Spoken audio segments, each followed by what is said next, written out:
کلیات اقبال کا دباچہ بیرسٹر شیخ عبدالقادر نے لکھا، اس میں سے علامہ اقبال کے اساتذہ کی ایک جھلک آپ کی نظر ہے۔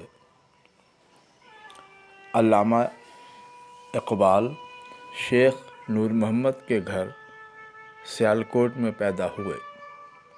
ابتدائی دینی تعلیم و تربیت کا آغاز گھر سے ہی ہوا۔ علامہ اقبال کو قدرت نے صوفی باپ اور عالم استاد عطا کیا۔ کلام مجید کی تعلیم کے لیے مولانا ابو عبداللہ غلام حسن کے شاگرد ہوئے۔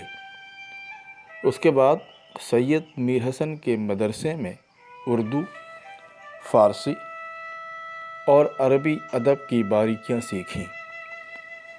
جب علامہ اقبال سیالکوٹ کالج پہنچے تو وہاں دوبارہ سید میر حسن کی شاگردی نصیب ہوئی۔ علامہ اقبال جوہر قابل تو تھے ہی، سید میر حسن نے مزید تراش دیا۔ ایف اے کے بعد بی اے کے لیے لاہور چلے گئے تو وہاں پروفیسر آرنلڈ مل گئے، جو 1864 میں انگلینڈ میں پیدا ہوئے اور علی گڑھ یونیورسٹی میں عربی کے ماہر استاد تھے۔ سر سید احمد خان کے کہنے پر مشہور کتاب تبلیغ اسلام لکھی۔ علامہ اقبال جب آرنلڈ کی شاگردی میں آئے تو مزید نکھار پیدا ہو گیا اور آرنلڈ کہنے لگے، اقبال علمی میدان میں دنیا میں نام پیدا کریں گے۔ علامہ اقبال خود بھی شاعری کے حوالے سے کہتے ہیں، جس علمی مذاق شاعری کی بنیاد سید میر حسن نے ڈالی تھی، جسے درمیان میں استاد داغ دہلوی کے غائبانہ تعارف نے آگے بڑھایا، اس کے آخری مرحلے پروفیسر آرنلڈ کی شفیقانہ نظر سے طے ہوئے۔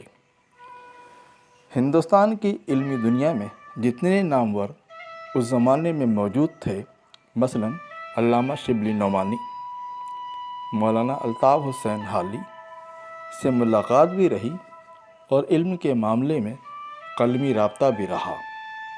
علامہ اقبال لاہور کے بعد جب یورپ پہنچے تو وہاں علمی منازل طے کرنے میں اچھے رہبر ملے۔ کیمبرج یونیورسٹی کے doctor McTaggart, professor Browne, professor Nicholson اور پروفیسر سارلی قابل ذکر ہیں۔ پروفیسر نکلسن تو صد قابل احترام ہیں، جنہوں نے علامہ اقبال کی فارسی نظم اسرار خودی کا انگریزی ترجمہ کر کے اقبال کے خیالات کو یورپ اور امریکہ تک پہنچایا۔ علامہ اقبال 1903 سے 1908 تک یورپ میں تعلیم کی غرض سے رہے اور اس دوران علامہ اقبال نے شاعری چھوڑنے کا ارادہ کر لیا۔ بیرسٹر شیخ عبدالقادر سے اس کا اظہار بھی کر دیا۔ شیخ عبدالقادر نے علامہ اقبال کو بہت سمجھایا، راضی کرنے کی کوشش کی، مگر علامہ اقبال نہیں مانے۔ شیخ عبدالقادر نے یہ اطلاع پروفیسر آرنلڈ کو دی، جو اس دوران لاہور سے یورپ آئے ہوئے تھے۔ آخرکار پروفیسر آرنلڈ نے علامہ اقبال کو شاعری پر رضامند کر لیا اور فارسی اور اردو ادب پر احسان عظیم کر دیا۔ اس کے بعد علامہ اقبال نے یورپ کے مشہور شاعر گوئٹے کی مشہور نظم سلام مغرب کا خوبصورت جواب اپنی نظم پیان مشرق میں دیا۔ پروفیسر آرنلڈ 1930 میں وفات پا گئے۔